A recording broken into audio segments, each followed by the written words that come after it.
Misuzu backed him and told Chua that drama was necessary when it came to past lives, so Chua asked who she had to fight. Misuzu explained that all she had to do was play pretend and promised to write out a script for her to follow.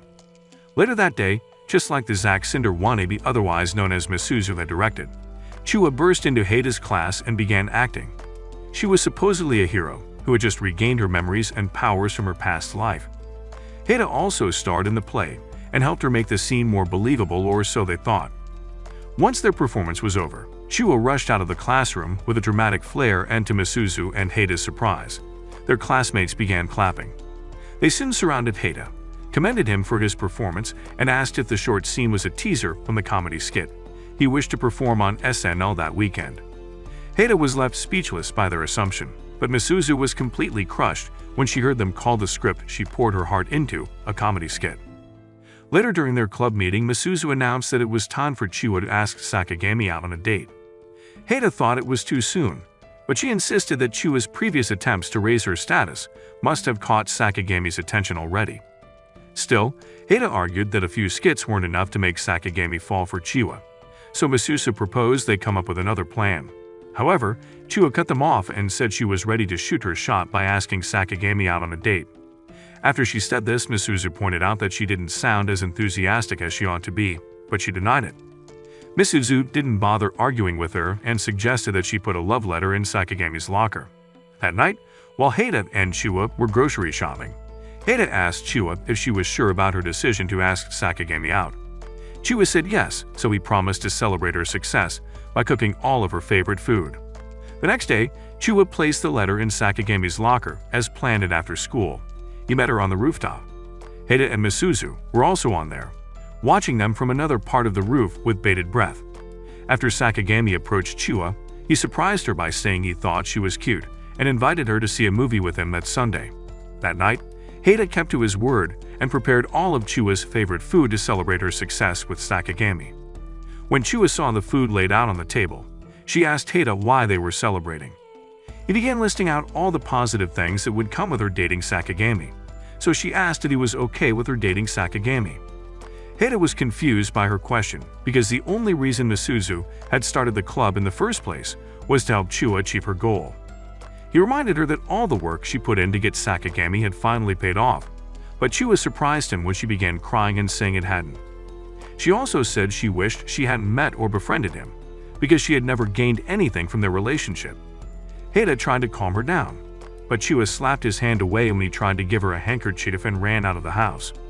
Alone in the house, Heida recalled the time Chua got into an accident that changed her life forever. After she returned from the hospital, she came to see him, and that was when she told him she could never do kendo again. He had been angry because he believed the doctors hadn't done their best to help Chua, but Chua assured him that wasn't the case. She asked if he planned to move away since she learned his parents had decided to play hooky and ditch him for life. Heida realized she was asking because she was scared of losing him, so he assured her that he was going nowhere. He prepared dinner for them to make her feel better, but since he wasn't Gordon Ramsay, the meal wasn't that great.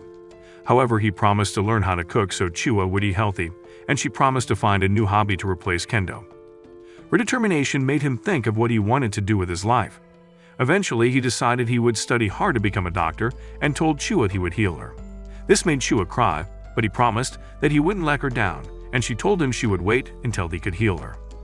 In the present, Heida looked at their untouched dinner and called himself a fool for making such a promise. That Sunday, Heida woke up late but managed to get to the front of the station after gathering his books.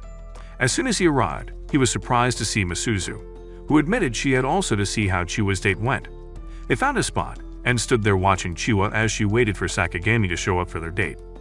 When Heida complimented Chua's outfit, Misuzu bragged that she had been the one to pick out Chua's clothes. Heida commended her for doing something nice. However, he retracted his praise the next moment because Misuzu revealed that they were her old clothes. The meaning behind her words was clear. Chua was built like a surfboard. As time passed, Sakagami was a no-show, and he didn't even have the courtesy to inform her that he'd be late. 2 hours later, Heida was already pissed and prayed Chua would return home, but Sakagami showed up at that moment. However, he wasn't alone as he had come with his friends, who joined him to mock Chua for foolishly waiting for him. It was then revealed that Sakagami had asked Chua out as a joke because his friends had made a bet to see how long she would wait for him. As they mocked and belittled poor Chua, Misuzu explained to Hada that Sakagami had a reputation for being a two-timing dirtbag. She said he was a wolf in sheep's clothing and had no regard for the feelings of those he hurt. Hada was livid after hearing what she said and tried to go help Chua, but Misuzu stopped him. She said she wanted Chua to understand that love was a pointless thing. But when Hada remembered how sad and dejected Chua looked the day she told him she couldn't do kendo again, he snapped. He accused Misuzu of being a cold-hearted witch, but Misuzu wasn't offended. She admitted that all the words of encouragement she'd given to Chua were all lies because she already knew how things would turn out. Hada told her to stop trying to make others as miserable as her because it was wrong and they didn't deserve it. He then turned to leave again, but Misuzu stopped him again. But this time around it was because she didn't want him to leave her alone. Hada just smiled and flicked her forehead playfully before telling her to watch him pull off his heroic act.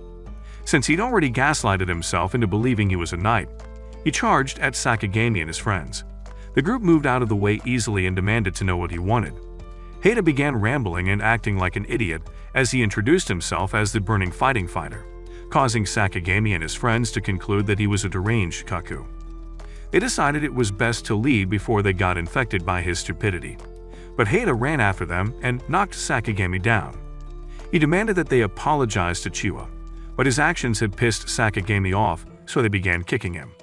Still, Hada refused to back down and kept insisting they apologize to Chua, who begged them to leave Hada alone. When she called them a bunch of low-life creeps, one of Sakagami's friends turned to face her. Just as Hada screamed for Chua to get away, someone threw a pole in Chua's direction, so she picked it up and beat the shit out of Sakagami and his friends. Sakagami was the last to take a beating, and when Chua finished, she apologized for lying to him.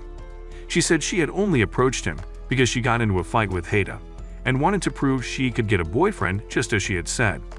Sakagami accepted her apology, and before leaving with his friends, he told Chua he never wanted to see her or Hada again. She then approached Hada to see if he was okay after the beating. The next day at school, Kaoru informed Hada that he was a legend among their classmates, since everyone had heard what transpired between him and Sakagami's group. He also pointed out that his heroic acts may have made Misuzu mad since she didn't show up to school that day. Hada didn't think that was the case, but Kaoru insisted that no girl would be happy if their boyfriend ditched them to go save another girl. That was why Hada headed to Misuzu's house after school, but he never made it because Misuzu suddenly hugged him from behind. As they began walking, he asked what she planned to do with their club, since her plan to turn Chua into an anti-love advocate had failed. Misuzu said she would keep running the club because she believed she could get Chua to change her mind.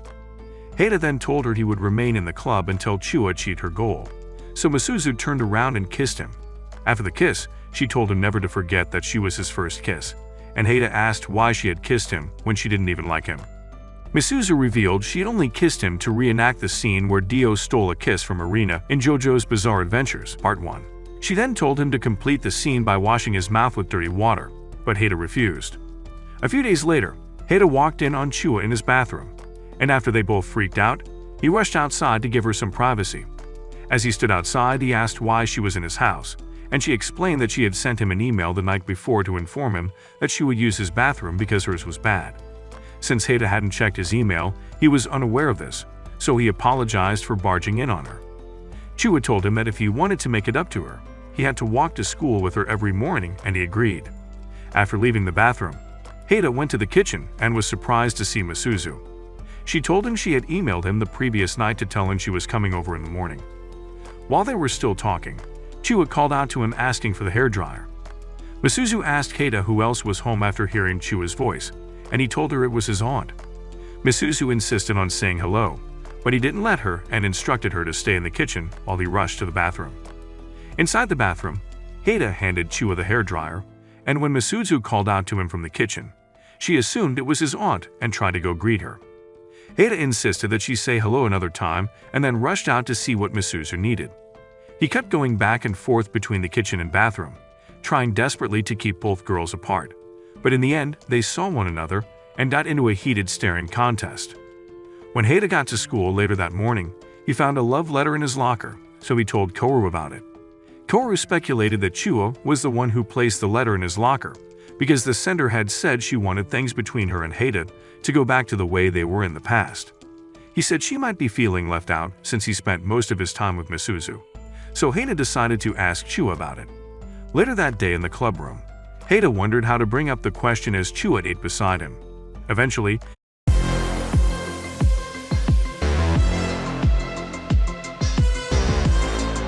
Chua broke the silence by asking where Misuzu was, and Hada told her that she had something to do. This made Chua happy as it was the first time in a long time that she and Hada were alone in a room, so she moved closer to him and rested her head on his shoulder. She claimed she was practicing for when she got a boyfriend, but Misuzu arrived at that moment and slammed her face into her food. When she finally let go of Chua, Chua accused her of trying to send her into the afterlife, but Misuzu stated that she was only protecting her territory. Chua argued that she hadn't been trying to steal Hada, but Misuzu didn't buy her story and complained about how she was always on her toes because of Chua and the hall monitors. Chua agreed that the hall monitors were a pain in the ass, so Misuzu told them that their next mission was to take down the hall monitors. Hada advised the Ethan Hunt in training to abort the mission as it was doomed to fail, so Chua suggested they get new members to prevent the club from getting shut down. For the first time, Misuzu agreed with Chua and said the first thing they had to do to attract new members was to create a theme song. She then gave Chua the chance to perform the song she came up with, but after listening to her sing for a few seconds, she told her to keep quiet. Chua whined that she hadn't gotten to the best part yet, but Misuzu said she didn't want a song about love as they were all lies. The next moment, she pulled out Hada's journal and began reading out a poem called This Rotten World, which she claimed was a masterpiece. After school, Hada found another letter in his locker, and while he was reading it, Misuzu approached him, so he quickly hid it in his pocket. However, Misuzu noticed this, so when they stopped by the park on their way home, she asked what he was hiding from her.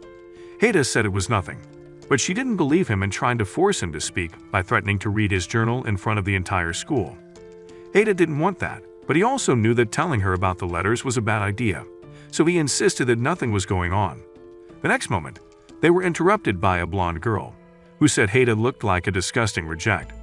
Judging by the annoyed look Misuzu wore as she stared at the girl, Hada deduced that they knew one another, but when he asked Misuzu who the girl was, she ignored him. Instead, she focused on the girl and asked why she had come. So the girl told her she had come because she wanted to meet her boyfriend. She admitted she had been sent by someone who didn't like the fact that Misuzu had a boyfriend, since it wasn't the reason she was sent to Japan. However, she promised to speak to the person on Misuzu's behalf if she gave Hada to her. Before Misuzu or Hada could react, the girl kissed Hada on the lips and then announced that she had enjoyed it. Her bodyguard soon called out to her, so she walked over to the limo and before getting in, introduced herself as Mana, Misuzu's younger sister. When the limo pulled away, Hada tried to find out who Mana had been referring to, but Misuzu snapped at him and told him to stop being nosy. At school the next day, Misuzu didn't speak to Hada, so during her swimming class, he approached her and tried to strike up a conversation with her. He asked if she was going to swim, and she told him she didn't like getting wet. So he tried to keep the conversation going by talking about how some JoJo characters could walk on water. Just then, two girls walked past them, and when Misuzu heard them say she was trying to get attention by not getting in the pool, she told Hada she wanted to swim. However, soon after she got in the water, she started drowning, so Hada jumped into the pool to save her. When he discovered she wasn't breathing, he tried to call their teacher for help, but the man was attending to another student, so he decided to perform CPR himself. Later, Misuzu awoke in the nurse's office to find Hada sitting by her bedside, so she took the chance to apologize for the way she'd been acting the entire day. She admitted that she acted that way because she didn't like that Mana had kissed him, which surprised Hada. After all, he assumed she was mad at him because he had been asking her questions. He then told her not to worry as he had already overwritten Mana's kiss by giving her mouth-to-mouth at the pool, but that just made Misuzu blush, so she tried to hide her face under the blanket. The next day, Chua's mother asked Hada to look after her because she was going to work and Chua was down with a cold. Hada went over to Chua's house to take care of her, and after helping her wipe down her body, he decided to look around the room. When he noticed the chopsticks she kept on her table, he asked if it was the same one she used on the night she returned from the hospital, and she said yes. She apologized for taking it without telling him but said she took it because it represented her most cherished memories with him. This made Hada realize that Chua wasn't the one sending him letters because there was nothing wrong with their relationship. The following week, when Hada arrived at school with Chua, they ran into Misuzu by the lockers, and both girls began their usual playful banter. Heda ignored the two as he opened his locker, but he quickly shut it again when he found another letter waiting for him. The sound of the locker slamming caught the attention of the girls, but when they asked him about it, he swore nothing was going on. In the new letter, the sender asked him to meet her on the roof after school, so Heda went there and was surprised to see a girl he'd never met before. Heda asked what connection she had been referring to in her letter, so the girl explained that her name was Himeka, but in her former life, she went by the name Burning Princess. She said that in her former life, a knight named Burning Fighter was her lover, and since that was Heda's name in his previous life, he had to be the one. When she suddenly hugged him, Heda tried to push her off him as he asked how she knew he was the Burning Fighter. Himeka responded by saying she had been at the station the day he fought with Sakagami and his crew, and when she saw him standing up to them, her memories were unlocked. Heda was just about to tell her that none of what he said that day was real, but before he could do so, the door suddenly opened to reveal Misuzu and Chua, who were not happy to see him in Himeka's embrace. When they demanded to know who Himeka was, Heda told Himeka not to mention anything about their past lives, but this slow-brained girl only made things worse by saying she was his ex. Chua couldn't believe Heda had dated someone in the past without her knowledge, and Misuzu wrote something down in her notebook for later. When Himeka asked who they were, they introduced themselves as his childhood friend and current girlfriend respectively. But Himeka didn't like that Heda had a girlfriend, so she began throwing a tantrum. During lunch the next day, Heda walked into the clubroom and was shocked to see Himeka drinking tea with Misuzu. When Himeka saw him, she went to hug him and explained that Misuzu had invited her to have tea with her so they could talk. When he confronted Misuzu about her plans, she let him know that Himeka had told her about their connection in their past lives. She said she wanted Himeka to join their club, but at that moment, Chua rushed in and made it known that she didn't want Himeka to join the club. When they asked why she was against the idea, she said the only thing Himeka wanted was to be close to Heda, as she was obsessed with him. She then asked Himeka if she was interested in gaining popularity, and Himeka told her that all she cared about was Heda, proving what Chua said earlier. Misuzu told Himeka that it was wrong of her not to care about anyone besides Heda, and tried to make her understand why by reading a passage from the journal. This one was called "My Four Guardian Be My Angels," and as she read it out, Heda did his best not to die from embarrassment and shame. When she was done reading it, she gave Himeka a notebook, and told her that if she wished to join their club, she had to write a poem explaining the type of maiden she wished to become. Chua objected by saying Himeka also had to do a practical test, so they went to the hallway to act out the famous toast in the mouth scene without the toast. Unfortunately, Himeka fainted just as the hall monitors arrived to take Misuzu and Chua to the disciplinary committee for using the hallway as a stage. When Himeka woke up later, Heda asked why she cared about him so much, and she explained that before she saw him at the station she saw life as black and white. Nothing interested her, but seeing how Heda defended Chua made her realize that there was more to life. Heda said that he no longer saw himself as the burning fighter, as it was a stupid fantasy he once had, but she told him to believe in himself. A few days later, Heda and the girls were tasked with cleaning the pool as punishment for what happened the other day. While they cleaned, Mana's limo pulled into the school, and when they went out to speak with the evil minion, she informed Misuzu that their father wanted her to return home. Misuzu tried to refuse, but Mana advised her not to do so because things would get ugly if their father came to get her himself. Hearing this, Misuzu agreed to return, but before she went to change her clothes, she told Heda that they were no longer dating. Chua didn't like that Misuzu was giving up without a fight, so she followed her to try and talk some sense into her. The moment they left, Himeka arrived, and she told Heda that she was finished with the poem Misuzu had requested. While she was speaking, Mana snatched the notebook from her and began reading its contents. Heda tried to get it back, but her bodyguard prevented him from doing so, and as she read Himeka's poem she laughed. She mocked Himeka for the things she wrote down, which pissed Heda off, so he approached her again. However, since her bodyguard prevented him from doing so, he settled for scolding her and telling her that she had no right to make fun of people's fantasies. Just as he demanded that she apologize to Himeka, Misuzu and Chua returned, and Misuzu told Mana to leave her friends alone. Heda then helped Himeka up as he told her not to be ashamed of herself or even bother listening to what half-witted dummies like Mana had to say. Annoyed that he insulted her, Mana instructed her bodyguard to hurt Heda, but Himeka got in the way and screamed at him. She asked Mana to leave, stating that she would not allow her to ruin the happiness she found with Hada, Chua, and Mana. Everyone was surprised by her outburst, but they were ready to defend her, and when they asked Misuzu what her final decision was, she said she would stay. Mana said she couldn't do that, but Misuzu told Mana to return home and made her apologize to her friends before she left. Later on, Himika presented Misuzu with a formal letter, requesting to join the club, and she accepted her request. A few days later, Hada heard his name being called, so he opened his eyes and the first thing he saw was a pair of half-covered plots. Realizing they belonged to Himika, he immediately jumped out of bed and asked why she was lying next to him in her birthday suit. The airheaded girl told him it was her first time, indirectly hinting at cherries being popped. However, since Hada wasn't as cultured as you lot, and would never dream of making plot in the nurse's office, he told her to be serious. This made Himika hug him and say that declaring her love for him wasn't wrong. But Hada wasn't interested in anything she was saying. This was because Misuzu and Chua were banging on the door, asking him to open it. He knew the moment they found a way and they would turn him into an unwilling eunuch, so he begged Himika to put some clothes on.